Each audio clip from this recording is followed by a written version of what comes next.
All right, good evening, everyone. You're listening to Red Pill 78. As always, I am Zak, the Corruption Detector, and joining me once again is my good friend Bob from Trade Genius Academy. Mr. Bob Kudla, how are you today, sir? I'm doing great, Zach. Excellent, excellent. Well, just in case anybody here is new, tell us what is Trade Genius? What do you guys do there? Yeah, so Trade Genius, we put together, we think, the premier stock trading system out there, and we use a system called the profit ribbon system, which essentially is an algorithm that we created that detects buying pressure and selling pressure. And then from that, you can determine best places to enter and exit trades.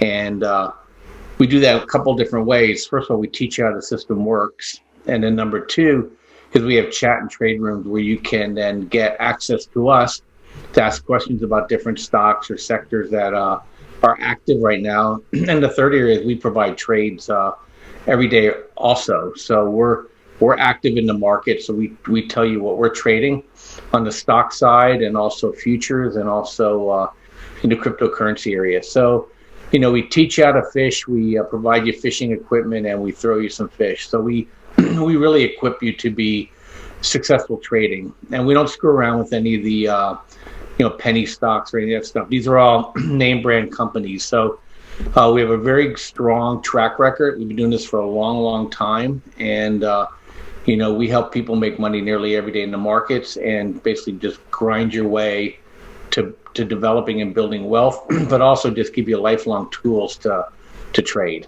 So, and if I could just mention too, Zach, I put together some specials for your folks. And so if they take advantage of them by Saturday, we pre-discounted some bundles where you could trade cryptos, you could trade stock, or if you wanted to get into futures, we have a futures called a VIP room, and then we have some training bundles as well. So we pre-discounted those 65% off, and if you take advantage of those by Saturday, the prices will hold till then. So thanks for letting me share that. No problem. And as always, the information will be in the pinned comment and the description of the video below. So the big news we got to talk about today is Joe Biden has finally, within days before the Democrat convention on Monday in, where is it? It's Milwaukee. He's finally picked a VP pick, and it is Kamala Harris. Now, I don't know about you, but I don't think Biden could have chosen a better candidate for President Trump to have on that ticket and a worse candidate for himself to have on that ticket. I mean, not only is Kamala Harris an authoritarian figure. She did some heinous things when she was AG in California. But, I mean, she actively came out against Joe Biden, believe all woman. She said that she believed everyone that was accusing Joe Biden of improprieties, shall we say. I mean, what do you think about this? Yeah, I mean, look, she all accused him of committing rape, and then she also called him a racist. So, I mean, do you want the job so badly that you'll sell your soul? And I think that's just a metaphor for the Democratic Party, that they're so transactional and transparent as somebody put those words out there and it's really an analogy to that whole political point of view is nothing matters but get me power. And I think she well represents that point of view. I'm from California, so I've watched that star rise. And I don't know if I was telling my wife or I was telling a friend, I said, you don't win elections if people don't like you. And she's not a likable person. We know Trump's kind of a lightning rod, but he's likable. People like him, and he has a lot of charisma, and he's definitely a retail politician. So when people meet him, they're like, hey, he's nothing like what we get characterized on TV. He's really genuinely a good person, and I think that stuff reverbs where she's just generally not a nice person. And people could say Joe Biden was generally a nice person too. He just had issues that he could never overcome, so he didn't have the gravitas. She neither has the gravitas nor she has the personality. And so if they do get elected, it's going to be a really rough couple years, especially if they take control of the Congress. I think we'll see things that people's eyes are going to open. So if you're listening and you're unsure where to vote, Trump's actually the safe choice. Absolutely. I've actually seen a lot of stuff on social media. I mean, progressives, people on the left, they're up in arms about the fact that Kamala was chosen as the VP pick. I think that it was a slim chance before Kamala was chosen that Joe Biden was going to win in November. I think it's an even slimmer chance now because I think it's going to push people who were perhaps on the fence all the way over to the right. They're going to be voting for Trump just because he's a known quantity. Kamala she has done terrible things. How did she even get elected as a senator? I mean, I would imagine people in California were watching and seeing what she was doing as AG. Yeah, so how it works. I think that's a question somebody else was telling me yesterday. How do these people continue to get reelected? It's really the primary system that's destroyed our politics in the country. First of all, they limit your choices. So Kamala Harris was basically given to the electorate, and then so the people have a choice: you vote for Kamala Harris, or as a Democrat, you vote for a Republican. Mm-hmm. And so they've since changed that in California, where the top two vote getters in the primary get to actually face each other. So that may change in California, but it's the primary system that gives us people like Pelosi and Kamala Harris and others that they they just don't allow other choices to be up there. I mean, look what they did with Tulsi Gabbard. I mean, as a Republican, I feared Tulsi Gabbard as the Democratic VP candidate because she's a moral person and she's a likable person and she loves her country. And the only thing you really can debate her on is policy, and she would never do something to egregiously hurt the country. Okay. So, people can say some of the Republican ideas are pretty stupid too, so that would be a fight that his normal way of attacking an opponent wouldn't work on her. Where Kamala Harris is like, she's like a Saturday Night Live skit. So, just bring up Willie Brown, Well, I mean, even Willie Brown said, "Do not make her." And Willie Brown is like he's kind of like a Tip O'Neill was in Boston. He's like the retail. He's like the retail politician. Like he knows people. You know what I mean? And he knew how to work it. And so, yeah. I don't know, what Trump probably is going to do is that he's just going to set Biden aside and say, this is the person who's going to be your president. Take a good hard look at her. She's not a nice person. Yeah. And I agree with you. Look, the African-American, she's not African-American, okay, number one, and she's not really Indian-American because, her family was in the Caribbean, and so it's, and they don't have the same experiences, that they have in America because most of the Caribbean nations are African. Well, yeah, they're mostly African American run countries, so, they weren't the minority parties there. And so, she doesn't have the same street cred, if you will, that somebody like, the mayor of Atlanta would have been pretty formidable. Sure. Yeah, she screwed up. She should have probably handled the Atlanta situation differently. I think she had the gravitas to just basically tell the BLM and everybody, hey, that guy was wrong. Your cause is okay, but she didn't do it. She just like all the other Democrats got themselves trapped. And I think that's going to be the biggest savior of Trump is that people are seeing, oh my gosh, these people, they're trapped. They don't care. That we are fodder for their political ambitions, and people don't want to be afraid. Absolutely. Well, and the other thing is, due to the declining nature of Joe Biden's faculties, Kamala Harris would be the de facto president, too. So, all you got to do is look and see what she's done for the people of California. Not much. What did she do for the people of California as the AG? Well, she kept innocent people in prison. She's got an awful track record. So I think that it really is good for President Trump. Now, here's the other thing. Do you ever read Crazy Days and Nights?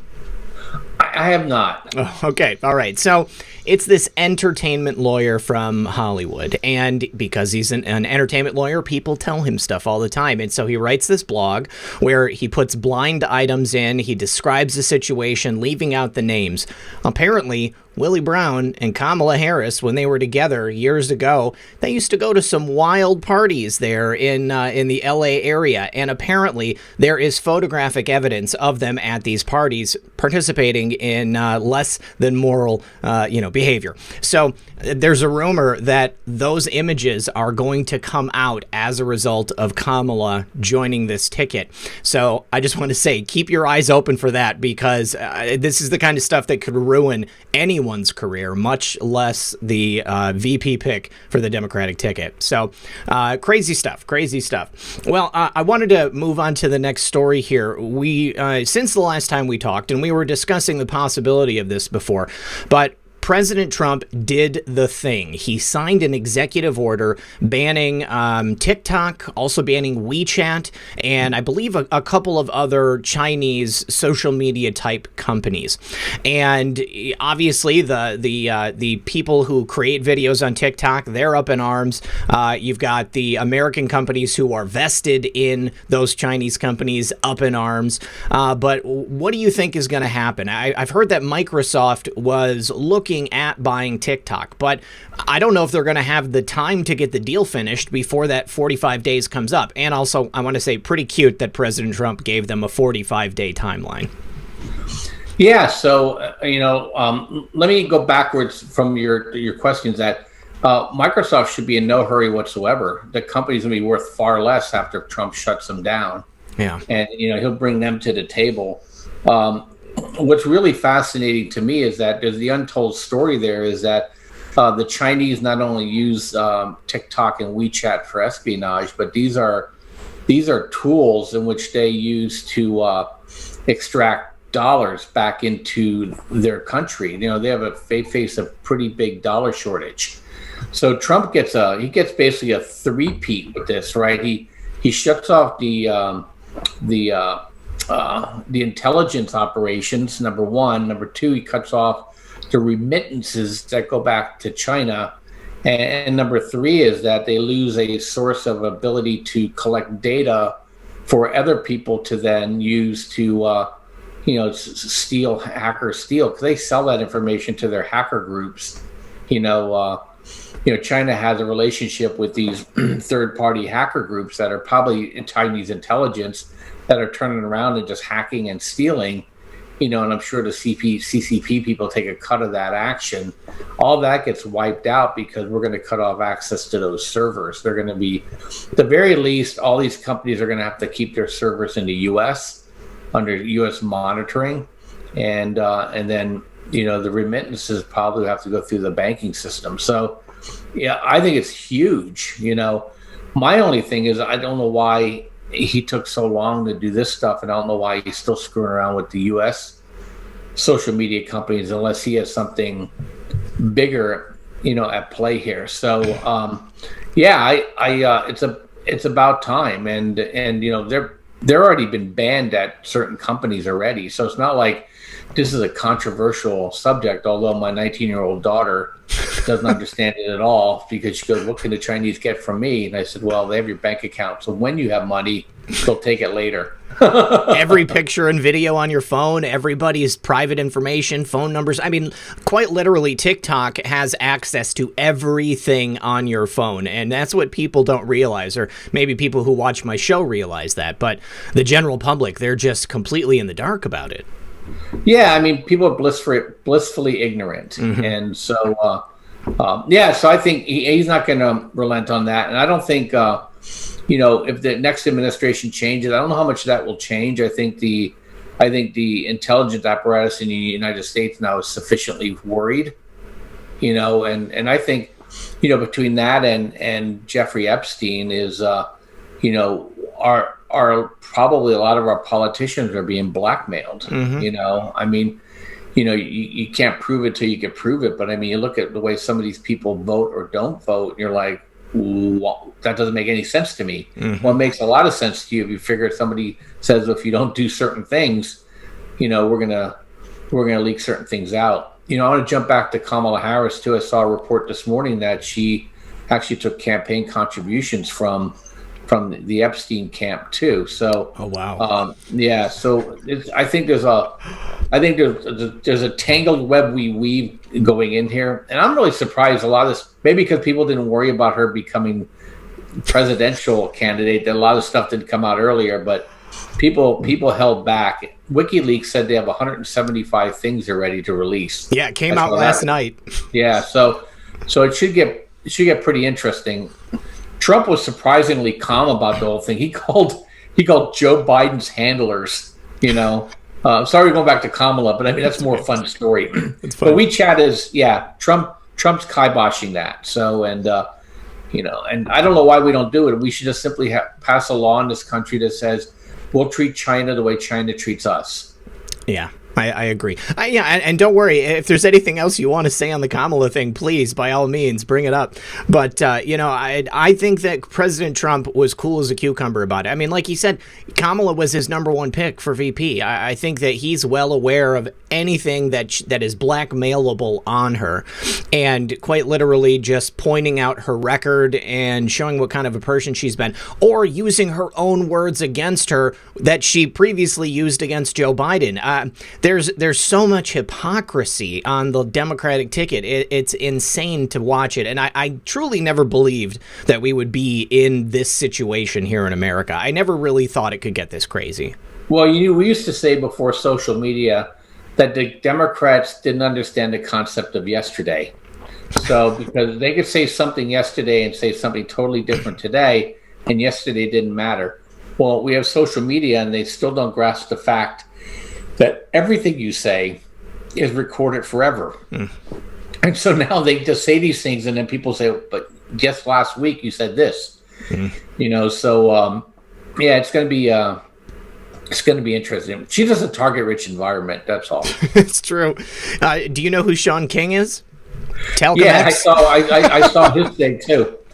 What an idiot. I'm going to put that on the screen here. But yeah, saying that he had, said he would never support Joe Biden or Kamala Harris. And then all of a sudden, as soon as they're on the ticket together, he's like, I'm proud to give him my support. It's just so ridiculous. I can't imagine how that guy is still relevant after everything he's done, pretending that he was an African-American, taking a scholarship from African-Americans. It's stunning. It's stunning to watch. Oh, it is. It's just beyond stunning. No. It's just, we're living in a human cartoon. It's very true. Very true. Well, you had mentioned during the introduction something about futures and precious metals. We always talk about precious metals. Gold and silver were like rallying to record highs. And then apparently there was just a bit of a market correction. What happened there? Well, I mean, look, this is a case of just stretched too far too fast. I mean, gold's up 50% from its March lows. Silver's up 300% from its March lows. Gold hit an all-time high. And I was telling our subscribers is don't be surprised if we go down and retest the breakout, which is around 1850, 1860 area, and silver to go back to around 22.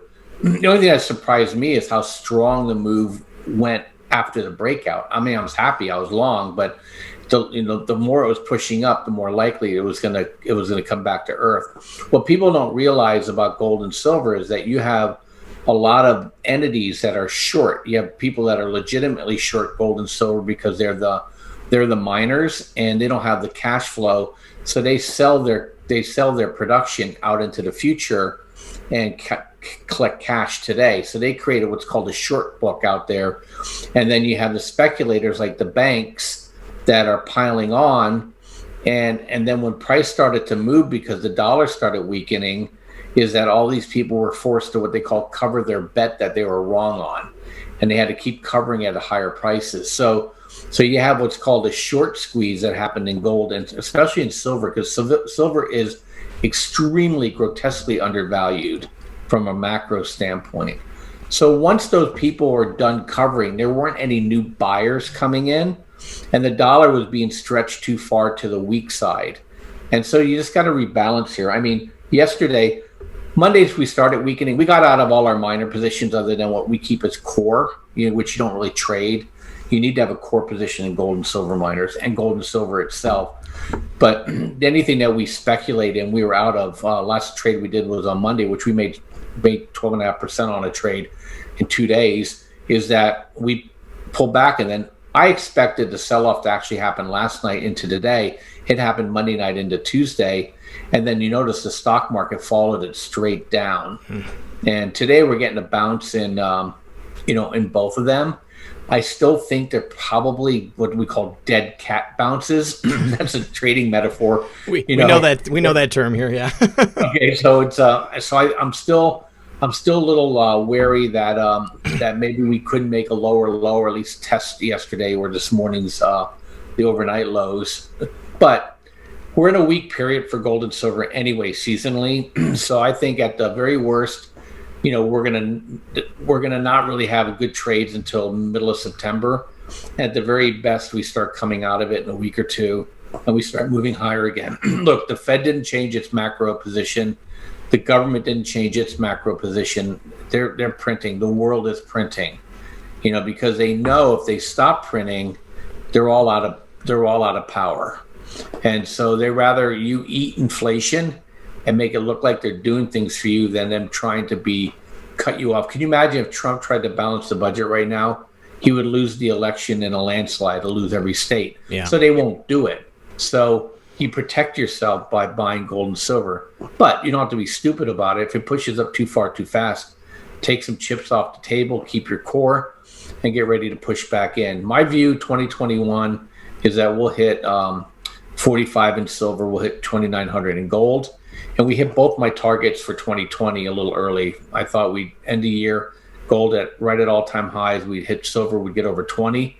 Both those targets have been reached, and I think now they'll probably end the year higher than they are today. So, how long do you think it's going to be before we get to like $5,000 an ounce on gold? Because I've heard reports, people predicting that for just next year even. I think 2021, 2022, people are predicting $5,000.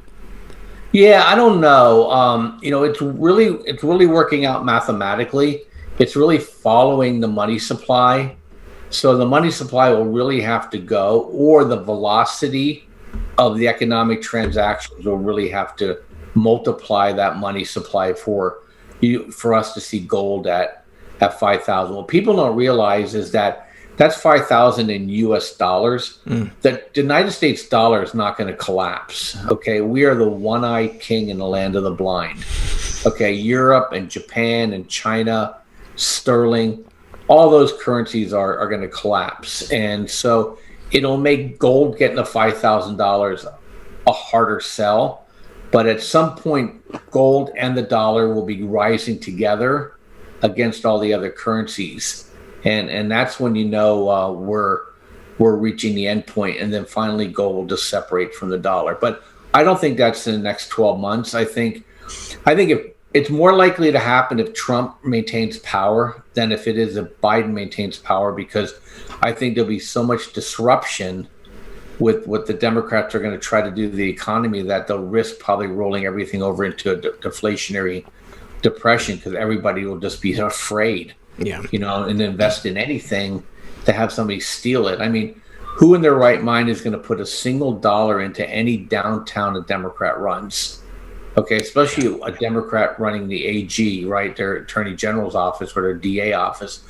I'm not putting any money there. So there's going to be no investment in those communities whatsoever. And then if you hear all this talk about these taxation rates, look, I understand that we're out of control a little bit on some of these hyper billionaires, but that's not because of them.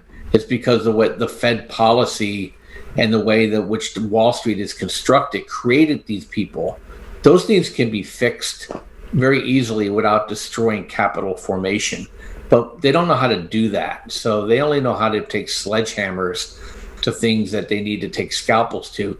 And when in doubt, the Democratic Party does not make everybody, they don't lift all boats. What they do is they make everything even, and all boats are sinking. So Trump gets in, I think you'll see velocity, and I think you'll see them still spending, and we'll still be at the zero bound. And then, yeah, I'll be happy to be wrong if gold's at 5,000 versus 2,900. Very but nice. But at the very least, if Biden gets elected and they take over control, then I think we'll just have to revisit that in December and talk about what I think 2021, because it's going to be a very different world. All right. So finally, Bob, just a little bit of levity to inject here. Did you hear about John McAfee? He was arrested for wearing a pair of women's underpants on his face in lieu of a surgical mask. I personally think it's a brilliant idea.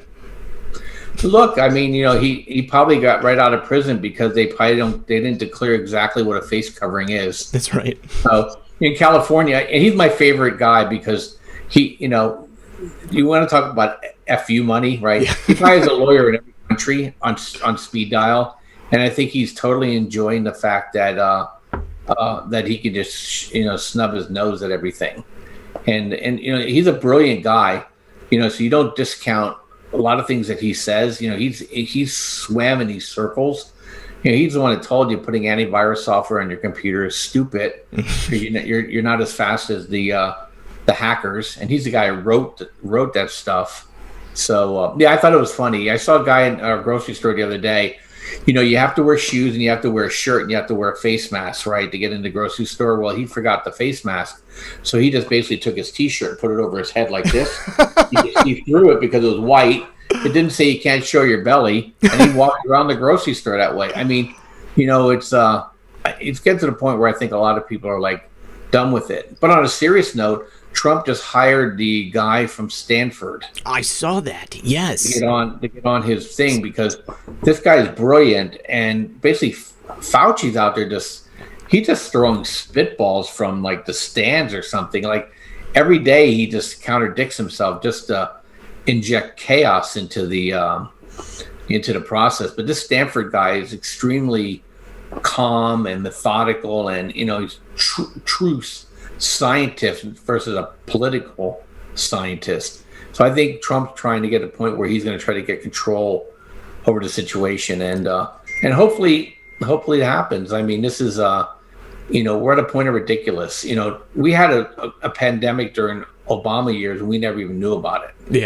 Yeah. So Steve Atlas, I believe his name is. And I was thinking the same thing. I actually covered this a little bit earlier in the week, and it seems like a move like you just described. I mean, he could come onto the CV-19 task force, inject a little bit of logic and sanity into it, and then perhaps usurp Dr. Fauci's position, take it over, and then we can bring our country back to a point of normalization.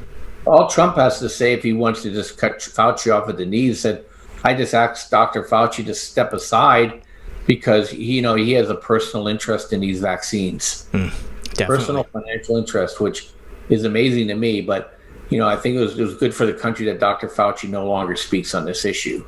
And then everybody's going to go to Fauci. What are you doing with getting money for vaccines? You and Bill Gates and blah blah blah. So yeah, just crazy. I think the next couple months, you and I are going to have increasingly bizarre things to talk about. I totally agree with you. All right. Well, Bob, once again, thanks for joining us today, brother. I really appreciate it. And I am looking forward to more of those strange conversations. Yeah. Thanks for having me. And, it's funny. All this stuff ties into trading too. So yeah, every thread now, you don't know what's going to pull from it. So I'm like a kid at Christmas every morning to see what gift I was given. Awesome. All right. Well, I appreciate you coming by, and we'll talk to you again real soon. All right. Thanks. Thanks a lot, Zach. Hey guys, one more thing. I just want to thank everyone for watching today. If you have not subscribed yet, I urge you to please consider subscribing. There will be a couple of videos that pop up if you want to continue to watch. There's also some ways in the description of this video that you can follow me on other platforms. Please consider doing that as well. And if you want to support the program directly, there are means to do that below as well. Thank you all for your support over the last couple of years. Consider liking and sharing this video and help me get the real news to people who don't yet know they've been lied to.